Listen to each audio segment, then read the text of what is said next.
Baik, selamat malam untuk inama saudara-saudara sekalian, eh, terkhususnya di Kabupaten Lembata. Pada kesempatan ini saya, Fernandus Litidemaking, biasa disapa Vidi Making, ingin mengklarifikasikan tentang pertanyaan-pertanyaan dari penggiat media atau para pengkonsumsi media, terkhususnya di Lembata, tentang pertanyaan-pertanyaan mereka tentang isi surat saya, pro dan kontra tentang kok anak SMP bisa mengeluarkan surat atau memberikan surat dengan bahasa yang bisa dikatakan wow. Jadi pada kesempatan pertama saya meminta maaf jika ada suara-suara bising dari luar karena kami berada di luar rumah. Dan juga sebelumnya video ini direkam oleh teman saya Bartes Soma. Yuk. Iya. Bersuara lagi Bartes. Nanti mereka kira ini di setting. Cara lagi Bartes. Yuk. Iya. Jadi video ini saya sengaja buat karena dalam kehidupan saya sehari-hari tidak seperti biasanya. Ada terjadi intimidasi atau tekanan yang saya sendiri alami. Baik. Pertanyaan pertama yang dilontarkan, kok anak SMP bisa menulis surat dengan begitu. Pada kesempatan ini saya hanya ingin mau menyampaikan yang paling pertama adalah untuk inama sekalian, saudara-saudari sekalian, bahwa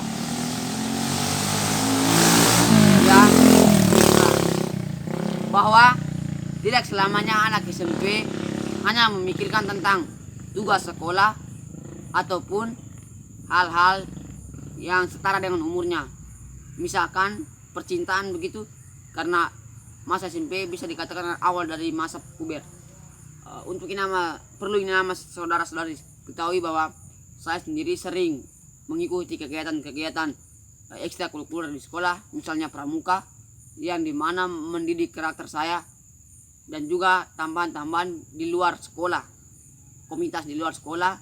Di situ saya banyak belajar, terutama banyak belajar tentang cara berbicara yang baik, berbicara di depan umum, menjaga etika dan manajemen konflik atau cara berpikir ilmiah yang saya dapat di luar sekolah, dan itu bukan di dalam sekolah.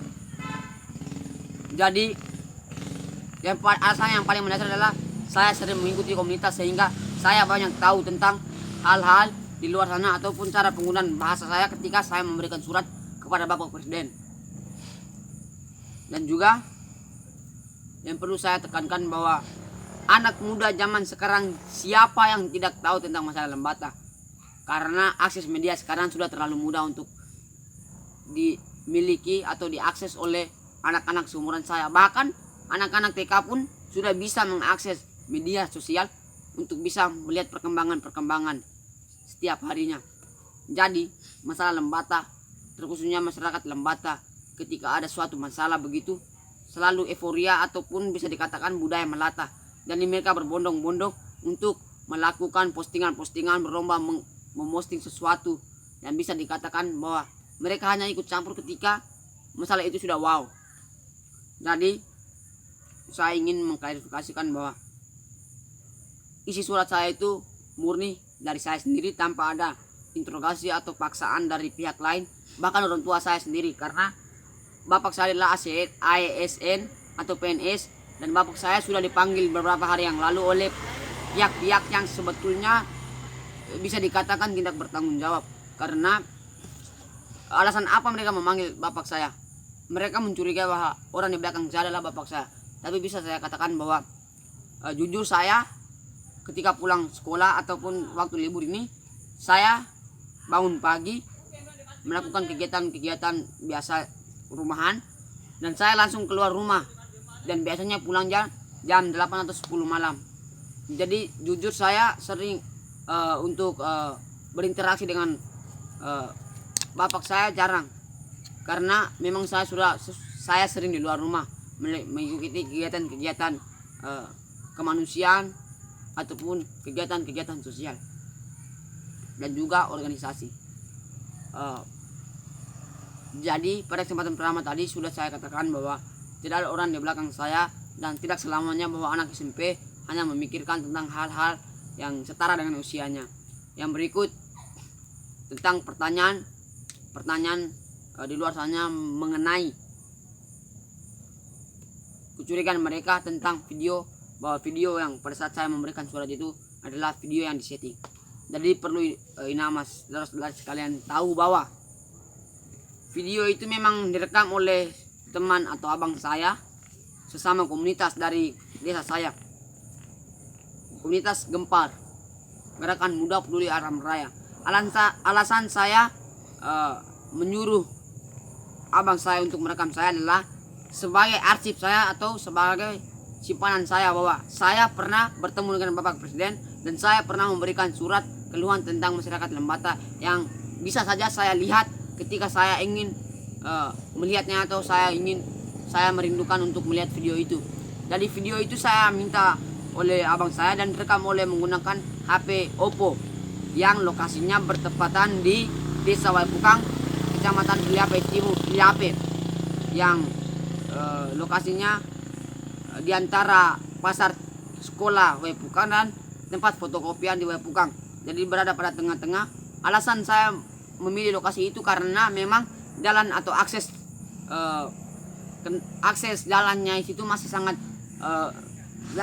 rusak karena kelalaian dari pembangunan di Lembata.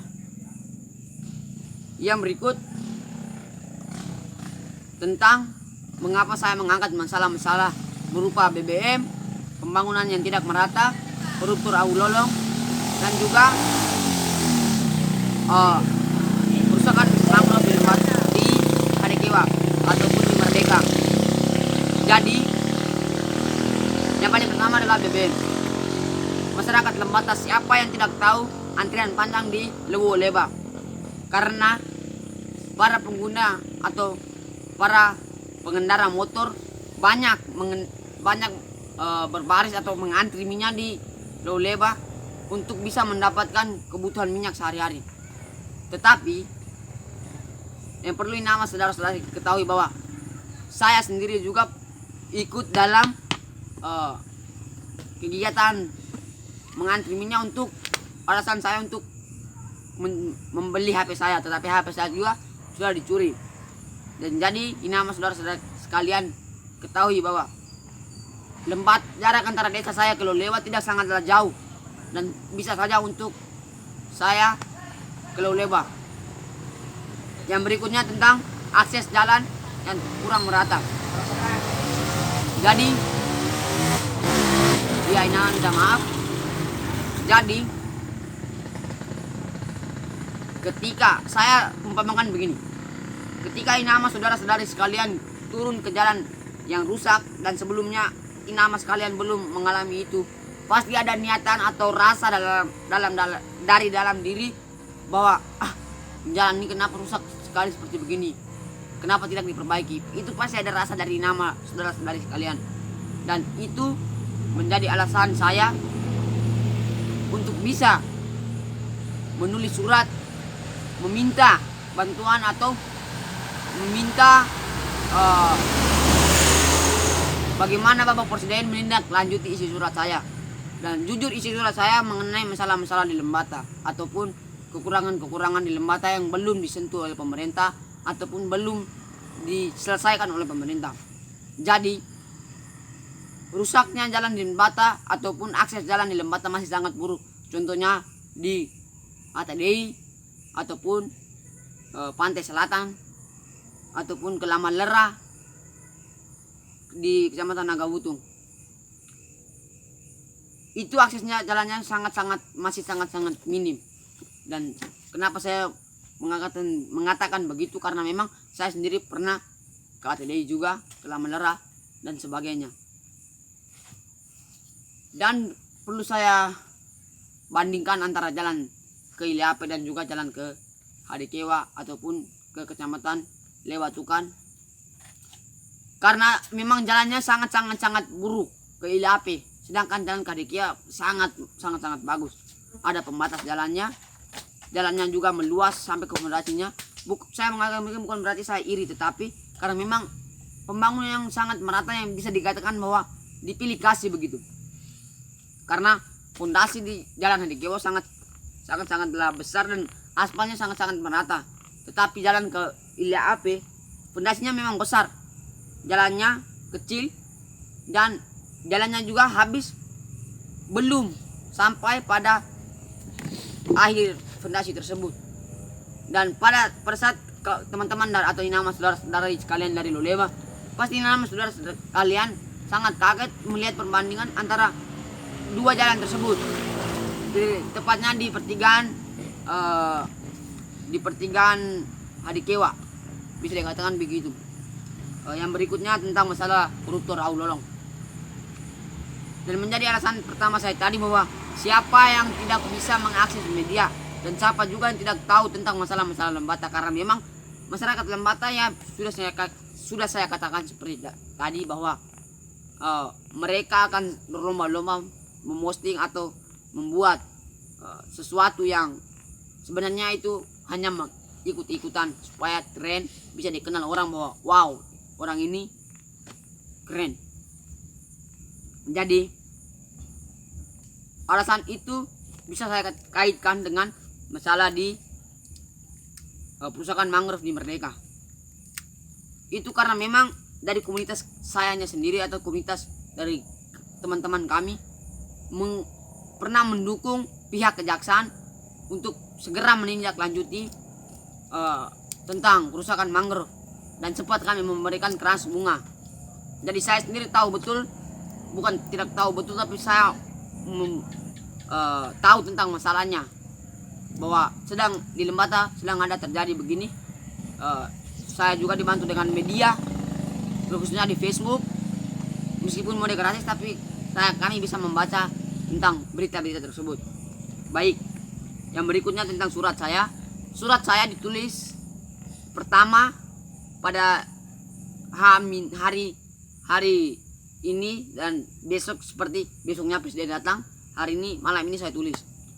Jadi saya baru mendengar kabar 2 hari sebelum kedatangan Bapak Presiden, dan saya langsung berencana bahwa apa yang saya berikan kepada Bapak Presiden ketika Bapak Presiden datang ke Lembata, karena presiden pertama di Indonesia yang baru datang ke Lembata. Jadi saya harus melakukan sesuatu yang bisa dikatakan berbeda. Waktu itu saya terlintas pikiran seperti begitu, karena saya menganggap bahwa pasti teman-teman seumuran saya hanya mengabadikan momen ketika Bapak Presiden datang dengan merekam video ataupun berfoto. Jadi saya terlintas pikiran begitu, dan saya sempat kebingungan apa yang saya tulis. Dan saya juga langsung berpikir bahwa saya ajukan saja suara-suara yang sebelumnya tidak bisa disuarakan di Lembata, dan saya tuangkan di isi surat saya, terkhususnya di judul surat saya adalah surat yang tidak bisa disuarakan. Baik, nama saudara-saudara sekalian, saya tulis surat itu sekitar jam 10 malam di atas tingkat rumah saya, karena saya memilih untuk lebih hening, lebih tenang agar bisa menulis surat tersebut. Dan juga ketika besok pagi, karena huruf saya juga kurang bagus dan saya sendiri juga agak bingung ketika membacanya, jadi saya menyuruh adik saya untuk menyalin surat saya, karena kebetulan adik saya juga hurufnya lumayan bagus, sehingga tidak terjadi kesulitan ketika Bapak Presiden ingin membacanya. Jadi saya menyuruh adik saya ketika pagi hari. Mama saya juga sempat menanyakan adik saya, engkau sedang tulis apa? Dan adik saya menjawab bahwa yang saya tulis adalah surat yang abang punya untuk Bapak Presiden. Dan mama saya juga sempat tertawa, tapi saya tidak menganggap itu sebagai sebuah halangan ataupun rintangan, dan saya tetap optimis untuk bisa memberikan surat itu. Dan sebelumnya, dan malam sebelum besok Bapak Presiden datang, saya tidur dengan mama saya meminta restu, mama tolong restui saya besok pagi. Dan mama saya juga bingung sebenarnya apa yang dia lakukan. Jadi saya bangun pagi, aktivitas rumahan, langsung saya pergi ke rumah abang yang saya minta untuk merekam video itu, bahwa abang tolong kita dua sama-sama pergi jaga saya dulu. Jadi sepulangnya saya dari rumahnya abang itu, saya langsung bersiap. Dan karena libur sekolah juga terlalu lama, jadi barang-barang sekolah saya seperti baju, kaos kaki, sepatu, celana, semua sudah bukan apa, tapi saya sudah mulai lupa. Jadi saya meminta tolong pada mama saya, mama tolong carikan saya punya pakaian sekolah. Tetapi karena mama saya sudah sedang sakit, maka mama saya meminta kedua adik saya untuk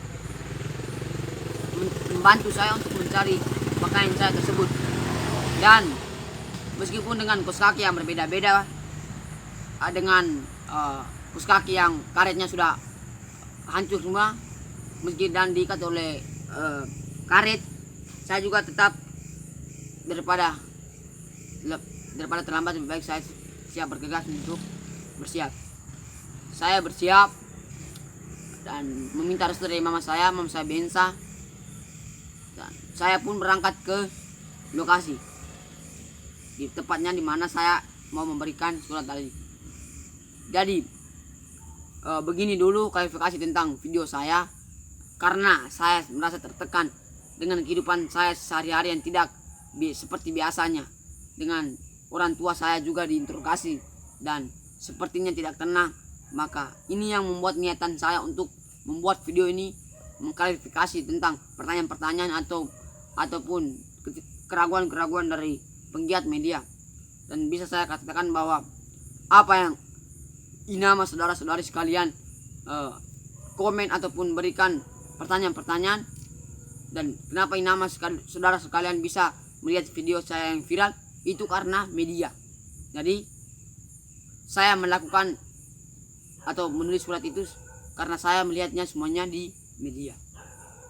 Jadi bisa dikatakan bahwa media yang membesarkan masalah-masalah di Lembata, sehingga kaum muda, tua, anak-anak bisa melihat masalah-masalah.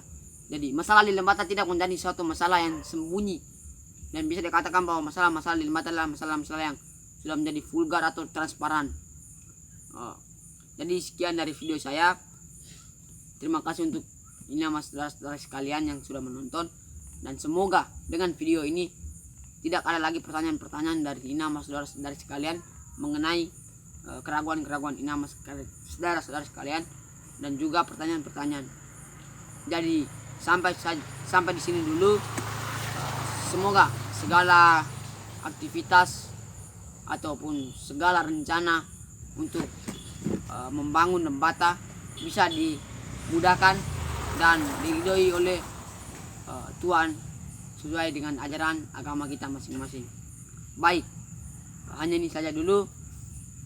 Selamat malam, salam sejahtera, salam hal-hal yang baik, salam perjuangan.